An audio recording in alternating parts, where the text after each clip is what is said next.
Hello everybody. We have for the IoT course conducted by HCT. We have done a project on smart gardening. I am Robin Rohit and my colleague Amit. We have done a project on smart gardening using the real devices.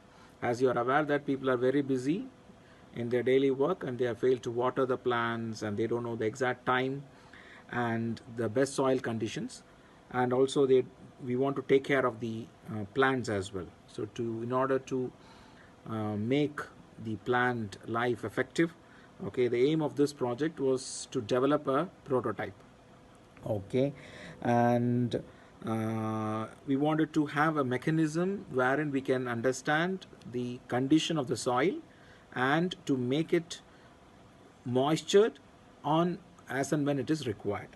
That is the main. So for that we have used an Arduino UNO board R3 and sensors, moisture sensor, a relay, a stepper motor, which is a pump actually. And based on these things, we have done a prototype which can be used as a smart gardening. Dear all, my name Amit Ghosh. I am from Uttar Sibra. Me and Mr. Robin Rohit, we have done a project. I will demonstrate the project. Please please bear with us. I will demonstrate the project now. Hello.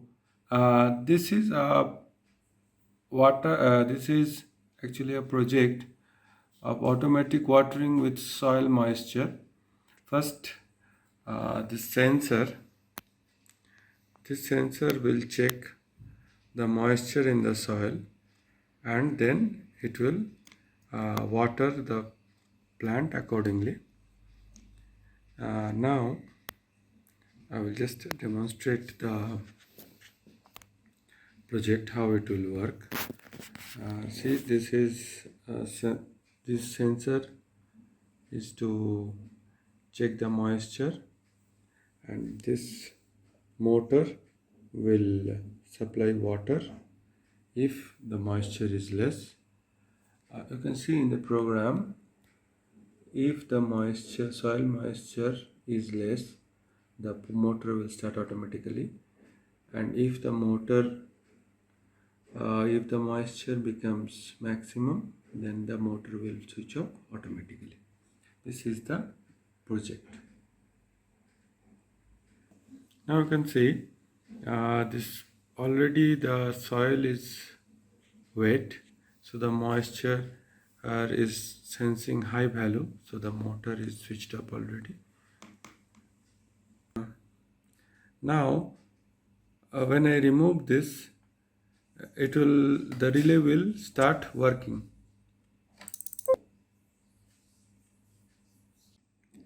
You can see this green light is already on, so the motor will start. The motor will start working, and it will put water in the. Now you can see water is started flowing through the pump. It is taking water, and it is started. Again when I will put this sensor inside this, again you can see the green light is on, and see, no water is flowing from here. The water stopped. So this is the project. Thank you very much.